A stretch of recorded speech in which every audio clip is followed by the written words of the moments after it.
அலைக்கும் வரஹ்மத்துல்லாஹி வபரகாத்துஹு.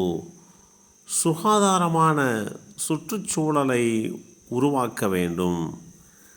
பாதையோரங்களிலும் நிழல் தரும் இடங்களிலும் மலஜலம் கழித்து மக்களின் சாபத்தை பெறுவதை விட்டு நீங்கள் பயந்து நடந்து கொள்ளுங்கள் என்று அல்லாஹுடைய தூதர் ஸல்லல்லாஹு அலைஹி வஸல்லம் அவர்கள் குறிப்பிட்ட இந்த செய்தி அபூ ஹுரைரா ரலியல்லாஹு அன்ஹு அவர்கள் மூலமாக அறிவிக்கப்பட்டு அல் ஜாமிஉ ஸகீர் என்ற நூலிலே 138 என்ற எண்ணிலே பதிவு செய்யப்பட்டிருக்கிறது. இன்றைய காலகட்டத்தில் சுகாதாரமான சூழல் என்பது காண கிடைப்பது அரிதாகத்தான் இருக்கிறது. மனித வாழ்விற்கு தூய்மையான காற்று மிக அவசியமானது. ஆனால் இன்றைக்கு பல்வேறு பிரச்சனைகளால் அந்த தூய்மையான காற்று மாசடைந்து அந்த காற்றை சுவாசிப்பதன் மூலமாக பல்வேறு தொந்தரவுக்குள் ஆளாகக்கூடிய ஒரு நிலை ஏற்படுகிறது. காற்று மாசுபாட்டின் அளவை குறிப்பதற்கு PM 2.5 என்ற குறியீடு இருக்கிறது. அந்த குறியீடு 50க்கும் குறைவாக இருக்க வேண்டும். அப்போதுதான் காற்றளவு ஓரளவு தூய்மையாக இருப்பதற்கு உண்டான யதார்த்த நிலையை பார்க்க முடியும். இதே PM 2.5 குறியீடு இங்கிலாந்திலே அதன் தலைநகராகிய லண்டனில் 17 என்றும், நியூயார்க்கில் 38 என்றும், பெர்லினில் 20 என்றும், பெய்ஜிங்கில் 59 என்கின்ற நிலையிலே இருக்கிறது. ஆனால் இந்த இந்திய தேசத்திலே அதன் குறியீட்டினுடைய அளவு பன்னூற்றுக்கணக்கான அளவு உயர்வாக இருக்கிறது.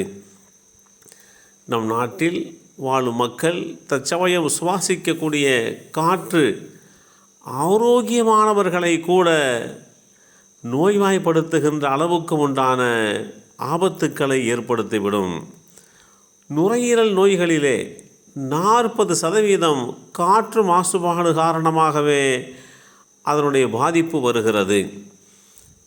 இதய நோய், பக்கவாதம், நீரழிவு மற்றும் குறிப்பிட்ட காலத்திற்கு பின்னரே பிறந்த குழந்தைகளுடைய அகால மரணம் ஆகியவற்றுக்கு 60% வரை காற்று மாசுபாடு தான் காரணம் என்று ஒரு புள்ளி விவரம் தெளிவுபடுத்துகிறது. இதன் மூலமாக ஒரு வருடத்தில் மாத்திரம் இந்தியாவிலே 16.7 லட்சம் உயிர்கள் பலியாகி இருக்கின்றன என்று உலக சுகாதார மையம் இந்த தகவலை தருகிறது.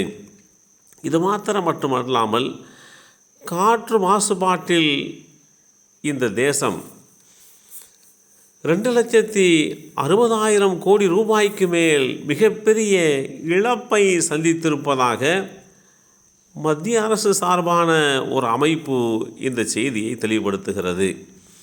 அதேபோன்று இப்போது பூமி கடுமையாக வெப்பமாகி கொண்டிருக்கிறது. பூமியினுடைய சராசரி வெப்பநிலை 15 டிகிரி செல்சியஸ் தான். ஆனால் சமீபத்திய ஆண்டுகளிலே பூமியின் வெப்பநிலை முன்பு எப்போதும் இல்லாத வகையிலே வேகமாக உயர்ந்து வருவதை ஆய்வாளர்கள் தெரிவிக்கிறார்கள். வளிமண்டலத்தில் காணப்படுகின்ற கரியமில வாயுக்களை மரங்கள் தான் உறிஞ்சுகின்றன. ஆனால் இன்றைக்கு மரங்களுடைய எண்ணிக்கை நாளுக்கு நாள் குறைந்து கொண்டே வருகின்றது என்பதை நாம் பார்க்க முடிகின்றது. பூமியில் மழை குறைந்து வெப்பம் அதிகரித்து கொண்டே இருக்கிறது. தற்போது ஏற்பட்டு வருகின்ற வெப்பம் இன்னும் அதிகரிக்கக்கூடிய பட்சத்திலே இந்த நூற்றாண்டின் இறுதிக்குள்ளேயே வெப்பநிலை 3 to 5 செல்சியஸ் அதிகரிக்கக்கூடும் என்று உலக வானிலை ஆய்வு மையம் இந்த விவரத்தை தெளிவுபடுத்துகிறது. பூமியினுடைய வெப்பநிலை 2 டிகிரி செல்சியஸ் அதிகரிப்பது மிகவும் ஆபத்தான விளைவுகளை ஏற்படுத்தக்கூடும் என்று இது குறித்து உண்டான எச்சரிக்கைகளையும் நாம் பார்க்க முடிகின்றது. இப்படிப்பட்ட ஒரு சூழ்நிலையிலே இந்த தேசத்தை நாம் சரியான முறையிலே கையாண்டு சுகாதாரமான சூழலை உருவாக்கி நாமும் நமக்கு பின்னால் வருகின்ற நம் சந்ததிகளும் சுபிட்சமாக வாழ்வதற்குண்டான முயற்சிகளை முன்னெடுக்க வேண்டும். எல்லாம் வல்ல அல்லாஹ் அருள்பாலிப்பானாக. அஸ்ஸலாமு அலைக்கும் வரஹ்மத்துல்லாஹி வபரகாத்துஹு.